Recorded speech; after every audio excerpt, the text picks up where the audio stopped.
The kingdom of heaven is like a man who went before his brothers and sisters. He came to this place. Seeing what was ahead of him, he reported back to his brothers and sisters, warning them what to do and teaching them to hear God's voice and to instill the character of Jesus in them. He returned to where his brothers and sisters were, and he said, "Rally to me, let me tell you what is to come. For I have journeyed before you. This is what you should do, and that is what you should avoid." But the brothers and sisters here refused that man's advice. They said, "We too can hear God's voice. We are the descendants of Jesus too." But they failed to realize that God said that nobody can come to me unless He draws them near. So the man went back to where he were and continued in his journey towards God. There is only one way to the kingdom of heaven. So the brothers and sisters went in the journey that the man already had covered. Since they refused that man's advice, this line is the maximum and the limit to which where these brothers and sisters could go, for they have rejected the man's advice to whom the man came down to their level to speak, and they cannot go past this line towards God. So they started their church here. Another started their church here. Still one at this level. And they worshipped God here. But God said, "If I did not permit this man to start his church at this level, and neither at this level, why would I approve your church building and your ministry starting below this level?" So it is with what God has said. "I will meet you at Galilee after my resurrection, and I'll meet you there at my mountain, and I'll tell you what to do." The 11 believed, but other brothers and sisters, they doubted. Why did Jesus say, "Go, travel out of your province and meet me in a specific place on top of a mountain"? Sounds like a cult. It's because Jerusalem is no longer safe. And if these 11 disciples did not travel out to meet Jesus, he would have never seen his resurrected form, giving them the Great Commission.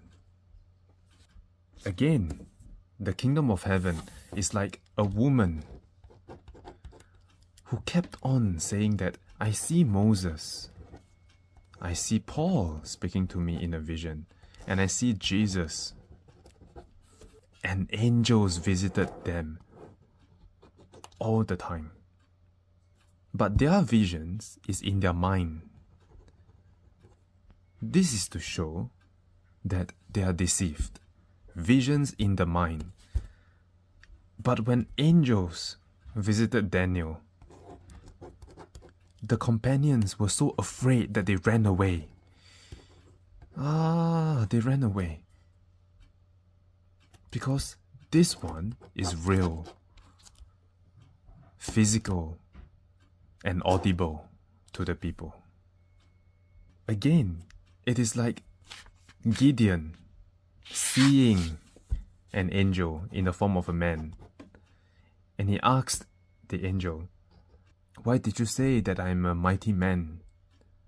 And the angel replied, "Put your foot on this rock here."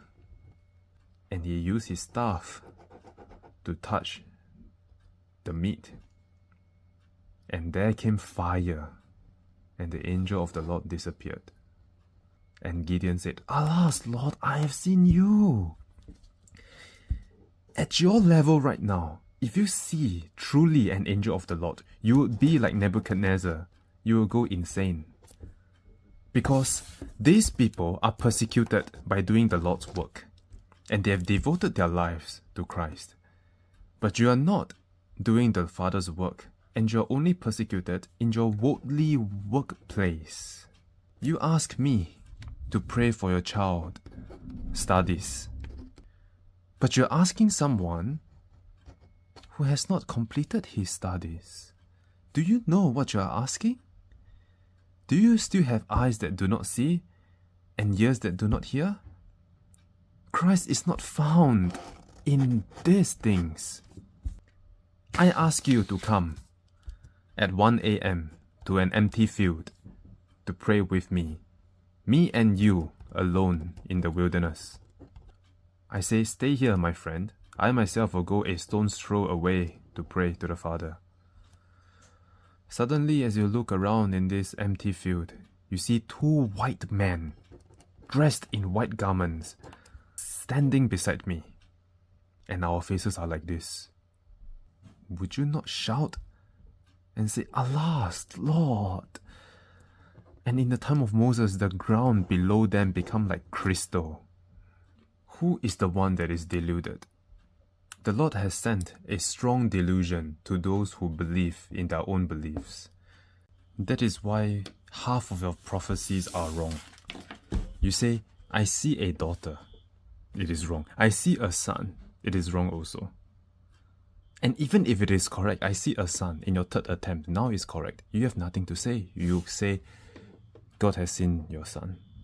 Truly I tell you, the only mistake a servant of God can do, if it is a mistake, is that he has allowed you to misinterpret his humility as a weakness to make you think that you are up there with God, when actually you are not.